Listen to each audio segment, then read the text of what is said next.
दादी दादी, मुझे एक भूतिया कहानी सुनाओ ना। हाँ सुनाऊंगा, पहले बोलो जय बजरंगबली। जय बजरंगबली। दादी तुम मुझे जय बजरंगबली बोलने क्यों बोला? पहले कहानी सुनो, पता चलेगा। ठीक है दादी, जल्दी सुनाओ। तो सुनो, एक मोहनलालपुर गांव था। वहां पर एक भूतिया कुआं था, जहां पर बहुत सारी भूतिया घटना होने लगी।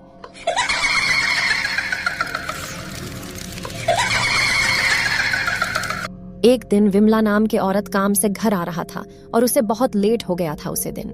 आज बहुत रात हो गया, घर में माँ और दीदी वेट कर रही होगी, मुझे जल्दी जाना पड़ेगा। बिमला जब ओ भूतिया कुआं के पास से जा रहा था, तभी उसे एक आवाज सुनाई दी। लगता है किसी ने मुझे मेरे नाम से पुकारा। यहाँ पर आसपास तो कोई नहीं है, लगता है मेरा वहम होगा। फिर भूत बिमला को फंसाने के लिए उसकी माँ का आवाज में विमला को बुलाता है। विमला, मैं तेरी माँ बोल रहा हूँ, मुझे बचा जल्दी। ये तो मेरी माँ की आवाज है। माँ तुम कहाँ हो? मैं यहाँ हूँ बेटी, मैं इस कुएं में गिर गया हूँ, मुझे जल्दी बचा दो। ये बात सुनकर बिमला कुएं के पास जाता है और देखता है। तभी भूत जोर जोर से हंसने लगता है।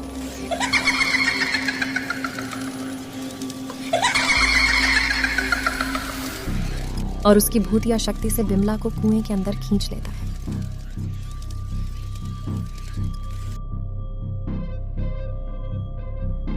विमला को जब होश आता है तब वह बोलता है, तुम तो मेरी माँ नहीं हो, तुम कौन हो?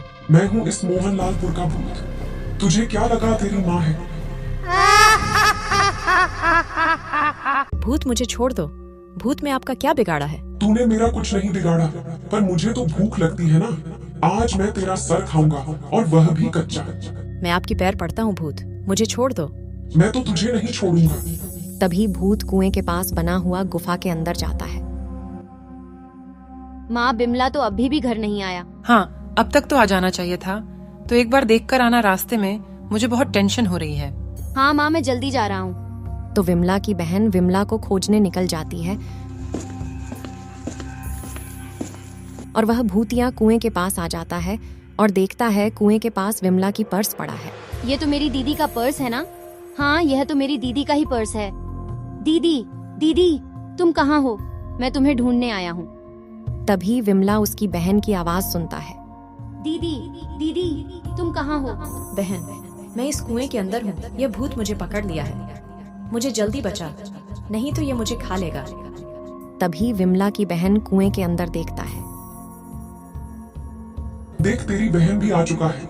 अब तेरी बहन को भी कुएं के अंदर खींच लूंगा, और मुझे तब खाने मिलेगा 2 सर।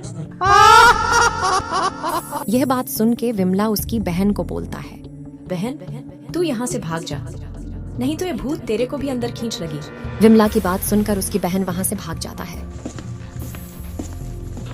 तेरी वजह से मेरा एक शिकार भाग गया। तेरे को इतना टाइम देना सही नहीं था, तुझे तो पहले ही खा लेना चाहिए था। दादी, विमला की बहन सच में वहाँ से भाग गया है? नहीं रंगीली, मुश्किल के वक्त अपने कभी भी भाग नहीं जाता। फिर क्या हुआ दादी? विमला की बहन आसपास कुछ ढूंढने लगता है। मुझे मेरी दीदी को बचाना पड़ेगा। तभी उसे जंगल में एक रस्सी पड़ा हुआ दिखता है। वहाँ पर एक रस्सी है, चलो यह रस्सी लेकर मैं कुएं के अंदर दूंगा और मेरी दीदी को बाहर लेकर आऊंगा।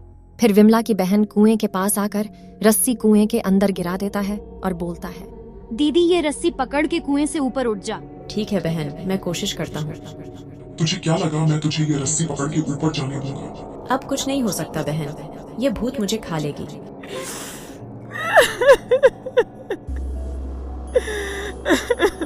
तभी विमला की बहन कुएं के पास से भाग जाता है और कुछ ढूंढने लगता है। मुझे मेरी दीदी को बचाना ही पड़ेगा। भगवान, मेरी विमला को सुरक्षित घर लेकर आओ भगवान। तभी विमला की बहन की नजर एक पेड़ के नीचे हनुमान जी की मूर्ति की तरफ पड़ता है और विमला की बहन कुछ ना सोच के ओ हनुमान जी की मूर्ति लेकर कुएं के पास जाने लगता है। और कुएं के पास आकर विमला की बहन बोलता है, भूत, तेरी औकात है तो मुझे कुएं के अंदर खींच कर दिखा। लगता है तेरी बहन को भी मरने का शौक हुआ है। और भूत अपनी भूतिया शक्ति से बिमला की बहन को खींचने की जगह गलती से हनुमान जी की मूर्ति को कुएं के अंदर ले आता है। ये क्या है? तभी हनुमान जी की मूर्ति से बहुत ज्यादा रोशनी निकलने लगता है।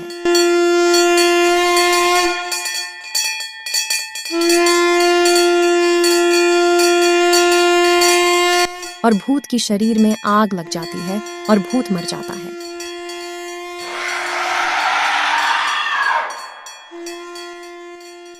फिर बिमला उसे हनुमान जी की मूर्ति को लेकर रस्सी के सहारे कुएं से बाहर आ जाता है और बोलता है, आज हनुमान जी ना होता तो मैं उस भूत से नहीं बच पाता। तो बोलो जय हनुमान जी की जय। तो बोलो जय हनुमान जी की जय। बिमला और विमला की बहन हनुमान जी की नारे लगाते लगाते घर की तरफ जाने लगता है। तो जय बोलो हनुमान जी की जय। जय तो बोलो हनुमान जी की जय। जय हनुमान जी की जय।